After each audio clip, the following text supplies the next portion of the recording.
పశువు శిశువు చేత పలుకనేర్చు వనిత వేదము వల్లించుచుండును బ్రాహ్మణుండు కాకి ఫలలము తిను. నేను చదివిన పద్యానికి యాజ్ ఇట్ ఈజ్గా అర్థం చెప్తాను.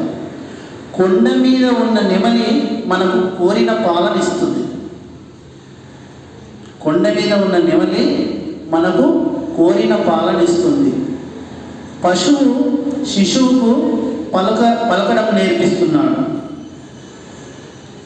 స్త్రీ వేదాల్ని వల్లిస్తుంది.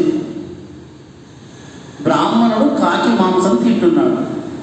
ఇది అసహజమైంది. ఎక్కడన్నా బ్రాహ్మణుడు కాకి మాంసం తింటాడా? పూర్వకాలంలో వనితలు స్త్రీలు వేదాలు చదవడం నిషేధం. మరి అది కూడా ఇక్కడ జరిగినట్టు ఈ పద్యంలో. అంటే ఈ పద్యంలో జరిగిన పొరపాటు ఏంటి? ఎక్కడ దాన్ని ఆపాలో ఆపకుండా కంటిన్యూగా చదవడం వల్ల ఈ అసహజమైన అసంబద్ధమైన తాత్పర్యం గోచరిస్తుంది. మరి పద్యాన్ని ఎట్లా చదవాలి? కొండ నుండు నెమలి కోరిన పాలిచ్చు పశువు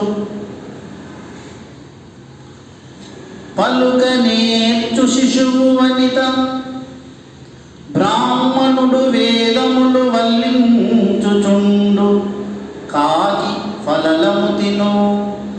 ఈ విధంగా ఎక్కడ ఆగాలో ఆగి చెబితే అది భావస్ఫూరకంగా అర్థమయ్యే విధంగా ఉంటుంది.